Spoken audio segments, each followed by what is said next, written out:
Et si quelque chose d'aussi simple que respirer était la technique la plus puissante qu'on t'a cachée? Il existe un mouvement que tu répètes entre 15 et 20 000 fois par jour sans jamais y penser, pas une seule fois. Et pourtant, ce mouvement automatique fut, pour les civilisations les plus anciennes de cette planète, la clé d'accès à un pouvoir que la majorité des êtres humains a aujourd'hui complètement oublié. Ce n'est pas un hasard. Pendant des siècles, la connaissance profonde de la respiration fut réservée à une poignée d'initiés. Prêtres, yogis, moines, alchimistes, qui comprirent quelque chose que le monde moderne s'est chargé d'enterrer sous des couches de précipitation, de bruit et de déconnexion. On nous a appris à respirer pour survivre, jamais pour nous éveiller. Et dans cette omission, silencieuse mais délibérée, s'est perdu l'accès à un mécanisme qui régule ton système nerveux, ton énergie vitale. Et, selon ceux qui l'ont maîtrisé, ta propre perception de la réalité. Aujourd'hui, nous allons déterrer cette connaissance. Nous allons regarder en face ce que les temples d'Égypte, les yogis de l'Himalaya et les moines taoïstes ont gardé comme un secret sacré, et ce que la science commence à peine timidement à confirmer avec ses propres instruments. Ce que tu es sur le point de découvrir n'est pas une technique de relaxation de plus. C'est une carte vers une partie de toi que tu n'as pas visitée depuis des années. Cette connaissance a été enterrée pendant des siècles. Si elle est arrivée jusqu'à toi aujourd'hui, ce n'est pas par hasard. Abonne-toi et continuons ensemble à déterrer ce qu'on ne veut pas que tu te rappelles. Le souffle comme mémoire sacrée. Bien avant l'existence des laboratoires ou des électroencéphalogrammes, les sages de l'Antiquité avaient déjà identifié la respiration comme le pont entre le physique et l'invisible. Dans les temples égyptiens de Karnak et de Luxor, les prêtres pratiquaient des formes rythmiques et cérémonielles de respiration lors de leur rituel de connexion avec le divin. Pour eux, le souffle n'était pas simplement de l'air, c'était le Ka, la force vitale qui s'absorbait et se faisait circuler consciemment dans tout le corps. À l'autre bout du monde, dans l'Inde védique, les anciens maîtres développèrent l'art du pranayama, un système complet entièrement dédié au contrôle du prana, l'énergie cosmique qui, selon cette tradition, soutient chaque forme de vie existante. À travers cette discipline, non seulement le corps physique se renforçait, mais s'ouvraient aussi des états de perception qui échappent à toute logique rationnelle. En Chine, les pratiquants de Qigong et de l'alchimie interne taoïste travaillaient avec des respirations lentes, profondes et presque imperceptibles pour accumuler et raffiner le chi qui circule à travers les méridiens internes. Chaque respiration consciente était, pour eux, une brique de plus dans la construction de ce qu'ils appelaient le corps de l'immortalité. Une structure énergétique capable de transcender la mort de la chair. Même au sein des traditions mystiques chrétiennes apparaît une idée presque identique sous un autre nom, l'inspiration divine, comprise non pas comme une métaphore poétique, mais comme la certitude que, dans des états profonds de prière et de respiration sereine, l'âme pouvait littéralement s'imprégner d'une sagesse supérieure. 4 traditions, séparées par des milliers de kilomètres et des siècles d'histoire, sans aucun contact entre elles, arrivant exactement au même point. Celui qui contrôle sa respiration contrôle quelque chose de bien plus grand que l'oxygène qui entre dans son corps. Il contrôle son énergie, sa santé, sa longévité et sa propre expansion spirituelle. Pourquoi des cultures qui ne se sont jamais connues sont-elles arrivées à la même conclusion exacte? Cette coïncidence, loin d'être fortuite, est la première fissure dans le mur d'oubli qui nous sépare de cette connaissance. L'oubli programmé. À un moment donné de l'histoire récente, ce savoir ancestral fut enseveli. L'industrialisation accéléra le rythme de vie jusqu'à un point insoutenable. L'être humain moderne se déconnecta, peu à peu, de son propre corps, jusqu'à reléguer la respiration consciente dans un coin oublié de la connaissance collective. Aujourd'hui, nous respirons de façon superficielle, précipitée, presque mécanique. Nous respirons pour ne pas mourir, mais rarement pour vivre pleinement. Récupérer cette pratique dans ce contexte devient bien plus qu'une simple technique de bien-être. C'est un acte de rébellion silencieuse. C'est la réaffirmation que le véritable pouvoir n'a jamais résidé dans ce que nous accumulons à l'extérieur, mais dans la manière dont nous administrons notre propre énergie intérieure. Chaque respiration profonde, faite avec intention, est une déclaration qui contredit directement le mandat implicite du monde moderne. Dépêche-toi, ne ressens pas, ne t'arrête pas. Et c'est là que commence à s'ouvrir la question qui compte vraiment. Si quelque chose d'aussi accessible, d'aussi gratuit et d'aussi puissant était toujours à notre disposition, pourquoi tant de générations ont-elles grandi sans que personne ne le leur enseigne? Réfléchis-y attentivement. Aucune école ne t'a appris à respirer. Aucun système de santé conventionnel ne t'a parlé du nerf vague avant de te prescrire un anxiolytique. La respiration consciente n'exige rien d'acheter, ne génère de revenus pour personne, ne dépend d'aucune industrie qui profite de ton bien-être. Et c'est peut-être précisément pour cela qu'elle a fini reléguée à l'oubli. Non pas parce qu'elle manquait de valeur, mais précisément parce que sa valeur ne pouvait pas être capitalisée. Ce qui ne peut pas se vendre dans le monde que nous avons construit tend à disparaître du récit collectif, même si son pouvoir demeure intact, attendant en silence celui qui décidera d'y revenir. Le nerf oublié est le gaz que tu crains sans raison. Pour comprendre ce qui se passe réellement à l'intérieur de ton corps lorsque tu respires en pleine conscience, imagine que ton organisme est une grande centrale électrique. La respiration est le générateur maître qui alimente chaque système, chaque cellule, chaque pensée que tu as. Quand tu respires de façon superficielle et accélérée, comme le fait l'immense majorité des gens sans le savoir, cette centrale fonctionne à mi-puissance. L'oxygène n'arrive pas en quantité suffisante. Les toxines ne s'éliminent pas efficacement et l'esprit reste piégé dans un brouillard constant de dispersion. Mais quand la respiration devient profonde et délibérée, une structure clé s'active, le nerf vague. Ce nerf relie directement le cerveau au cœur, aux poumons, à l'estomac et aux intestins et fait partie du système parasympathique, le mode de régénération et de repos responsable de guérir, digérer, équilibrer et réparer le corps. En l'activant grâce à la respiration consciente, la fréquence cardiaque diminue. Le cortisol, l'hormone du stress, baisse et le corps libère de l'acétylcholine, un neurotransmetteur associé au calme profond et à la clarté mentale. Mais il y a autre chose, quelque chose que les sages anciens ont intuitivement compris sans avoir besoin de résonance magnétique. En activant le nerf vague s'ouvrent également des canaux subtils d'énergie. Les taoïstes parlaient d'ouvrir le canal central. Les yogis décrivaient l'éveil de la Sushumna, le conduit par lequel monte l'énergie appelée Kundalini. Et voici l'une des données les plus contre-intuitives de toute cette connaissance, le rôle du dioxyde de carbone. On nous a appris à le craindre, à le traiter comme un simple déchet toxique qu'il faut expulser au plus vite. Mais un niveau équilibré de CO2 est en réalité indispensable pour que l'oxygène se libère efficacement à l'intérieur des cellules. Quand tu respires superficiellement et que tu expulses trop de CO2, tes cellules finissent quand même par recevoir moins d'oxygène qu'elles n'en ont besoin. Et la vitalité générale du corps s'affaiblit silencieusement. C'est pourquoi des techniques comme la respiration 4-7-8, inhaler pendant 4 secondes, retenir pendant 7, expirer pendant 8, ne sont pas un caprice moderne de bien-être. Elles prolongent naturellement la présence de CO2 dans l'organisme, favorisant un échange gazeux plus efficace et un état de calme profond que le corps reconnaît comme sien, presque comme s'il se souvenait de quelque chose qu'il avait oublié. Du point de vue énergétique, cette légère rétention du souffle génère une sorte de pression interne qui pousse la force vitale vers la moelle épinière, nourrissant au passage les glandes endocrines, la pinéale, l'hypophyse, la thyroïde.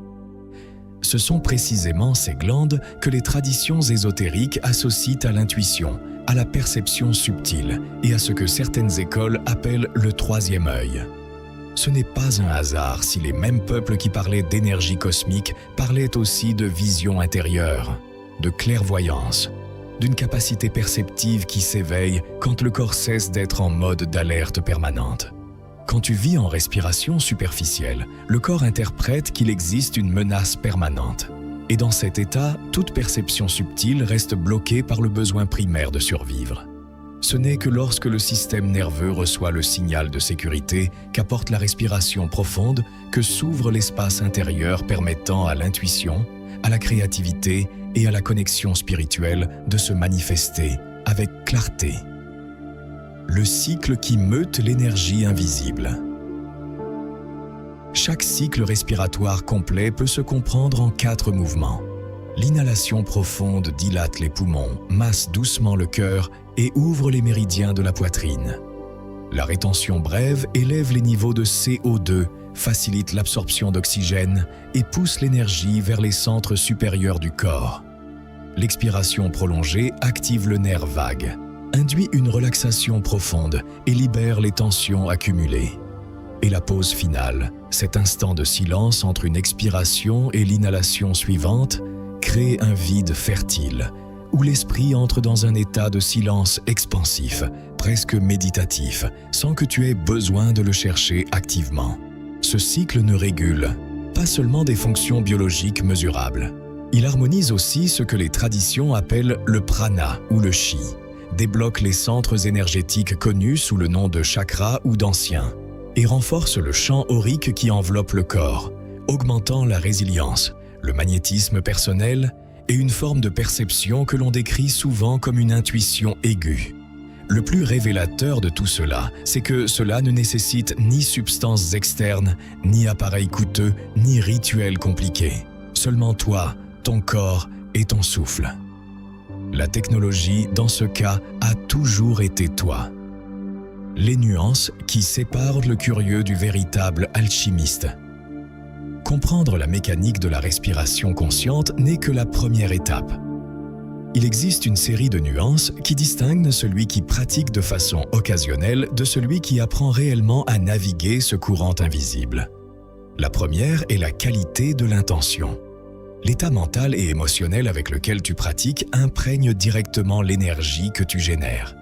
Si tu respires avec précipitation, anxiété ou impatience, cette même vibration s'infiltre dans ton champ énergétique et limite les bénéfices de la pratique. Les anciens maîtres insistaient pour cultiver la révérence, la gratitude et la sérénité avant de commencer tout exercice respiratoire, en formulant une intention claire. Que cette respiration m'harmonise, me revitalise et me reconnecte au plus pur de mon être. La deuxième nuance est la progression graduelle. L'une des raisons pour lesquelles ces techniques étaient réservées aux initiés est qu'un excès d'énergie mal géré peut générer de véritables déséquilibres. Les personnes ayant un système nerveux affaibli ou des blocages émotionnels intenses peuvent éprouver des vertiges, des palpitations ou des rêves perturbants si elles forcent la pratique avant l'heure. La règle ancestrale était simple, peu mais constant. Commencez par quelques minutes par jour et augmentez progressivement en restant toujours attentif aux signaux du corps. La troisième nuance concerne l'alignement physique. Imagine ta colonne vertébrale comme une antenne cosmique. Si elle est courbée ou affaissée, le flux d'énergie s'interrompt. Maintenir la colonne droite pendant la pratique, avec le menton légèrement rentré, ouvre le canal central et optimise chaque respiration. La quatrième nuance est l'ancrage. Tandis que l'énergie monte avec la respiration, il est nécessaire de maintenir une connexion ferme avec la Terre pour éviter que cette énergie ne se disperse sous forme de vertige ou de déconnexion. Et la cinquième et dernière nuance est l'intégration quotidienne. La véritable maîtrise ne survient pas quand tu transformes la respiration consciente en une pratique isolée de quelques minutes par jour, mais quand elle s'entrelace avec chaque instant, en marchant, en conversant, en travaillant, même en te reposant. Comme le disaient les anciens taoïstes, le sage respire depuis les talons, tandis que la personne ordinaire remplit à peine sa poitrine. Cette phrase, apparemment poétique, renferme une observation profondément pratique. Une respiration lente, silencieuse et soutenue tout au long de la journée est le signe le plus clair de maîtrise énergétique et de longévité. Tandis qu'une respiration courte, piégée dans le haut de la poitrine, trahit un système nerveux en alerte permanente, incapable de se reposer même lorsque le corps est immobile. Celui qui parvient à intégrer ces 5 piliers, intention élevée, progression graduelle, alignement physique, ancrage ferme et intégration quotidienne ne fait pas seulement l'expérience d'une plus grande vitalité et d'une plus grande clarté mentale. Il entre, selon les anciens textes, en synchronie avec un rythme plus vaste, une sorte de respiration cosmique qui soutient toute forme de vie dans l'univers. Il ne s'agit pas d'une métaphore vide. C'est l'idée que les mêmes principes qui régissent l'expansion et la contraction de ta poitrine régissent également les marées, les saisons, les cycles de l'existence elle-même. Connaître cela est un privilège. Le vivre dans la durée est ce que les traditions anciennes appelaient la maîtrise. 7 clés pour soutenir la pratique dans le temps. Comprendre la connaissance est un privilège. La soutenir dans le temps, en faire une partie de ta vie quotidienne, est un acte de véritable maîtrise. Il existe quelques clés simples pour intégrer cet art de façon naturelle et constante. La première est un bref rituel matinal d'ancrage.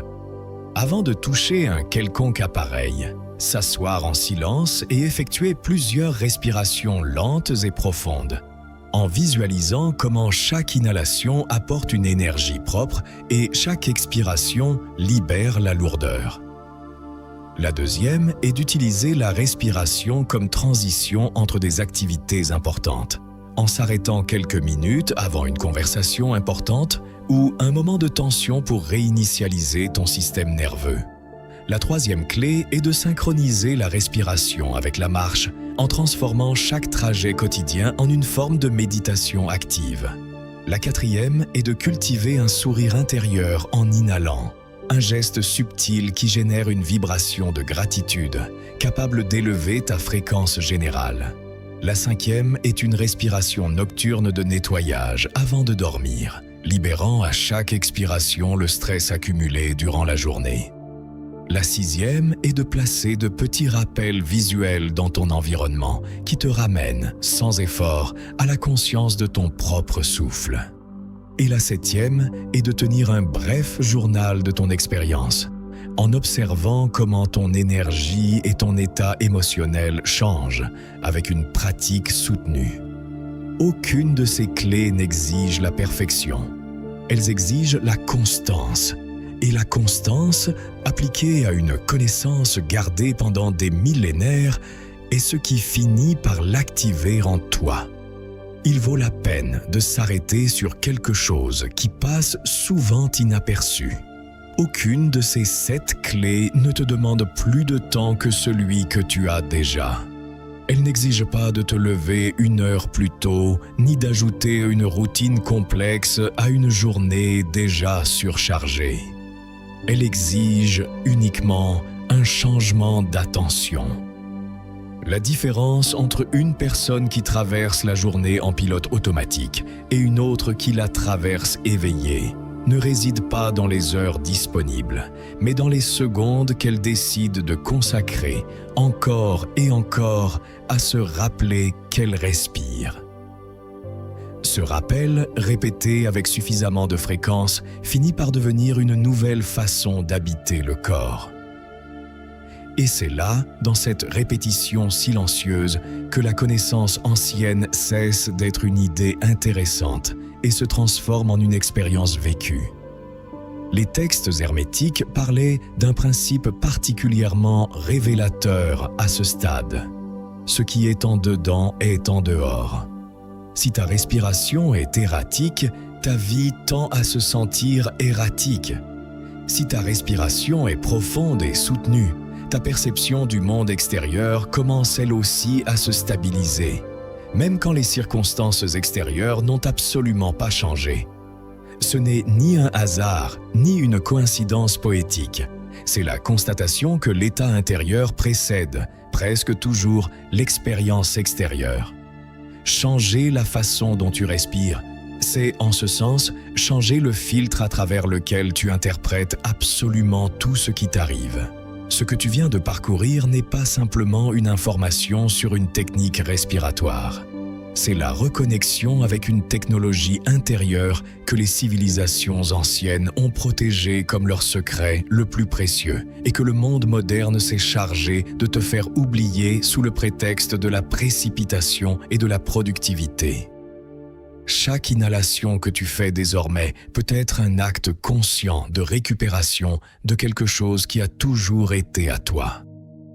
Le véritable pouvoir n'a jamais été à l'extérieur, dans des formules étrangères ou des solutions externes.